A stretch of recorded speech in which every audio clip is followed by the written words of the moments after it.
ৰেঙনি চেনেলত সম্প্ৰচাৰিত হৈ থকা আবেগৰ বৰষা ধাৰাবাহিকত অভিনয় কৰা দিশা আচলতে কোন হয়, ক'ত ঘৰ, কাৰ সৈতে আছে প্ৰেমৰ সম্পৰ্কত আপোনালোকক সবিশেষ জনাম আজি এই ভিডিঅ'টোৰ জৰিয়তে।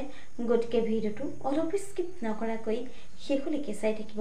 নমস্কাৰ বন্ধু বান্ধৱীসকল, আপোনালোক সকলোকে স্বাগতম জনাইছোঁ।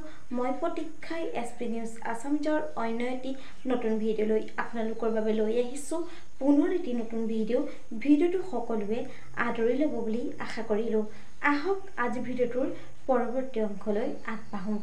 হয়, ৰেঙনি চেনেলত সম্প্ৰচাৰিত হৈ থকা আবেগৰ বৰষা ধাৰাবাহিকত অভিনয় কৰা দিশাৰ প্ৰকৃত নাম হৈছে নন্দিনী বৰুৱা। নন্দিনী বৰুৱাৰ ঘৰ হৈছে লখিমপুৰত। জনপ্ৰিয় অভিনেত্ৰী নন্দিনী বৰুৱা জন্ম হৈছিল 10 ছেপ্টেম্বৰ তাৰিখে। এতিয়া জানো আহক তেখেতৰ পৰিয়ালত কোন কোন আছে।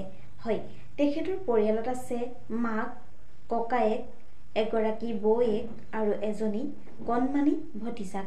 জনপ্ৰিয় অভিনেত্ৰীগৰাকীৰ শিক্ষাগত অৰ্হতা বিষয়ে যদি আমি চাবলৈ যাওঁ, তেখেতে স্কুলীয়া শিক্ষা লাভ কৰিছে লখিমপুৰৰ পৰা। তাৰ পাছতে তেওঁ কলেজীয়া শিক্ষাও লখিমপুৰৰ পৰাই লাভ কৰিছে। জনপ্ৰিয় অভিনেত্ৰী নন্দিনী বৰুৱাই অভিনয় কৰা এখন ধাৰাবাহিকৰ নাম হৈছে অজানিতে মৰমতে। বন্ধু বান্ধৱীসকল, আপোনালোকে আবেগৰ বৰষা ধাৰাবাহিকত অভিনয় কৰা দিশাৰ অভিনয় চাই কেনে পাইছে নিশ্চয় এটি কমেণ্ট কৰি জনাব। আজিলৈ ভিডিঅ'টো আছিল ইমানখিনি। আশা কৰিলোঁ আপোনালোকে ভিডিঅ'টো চাই ভাল পালে।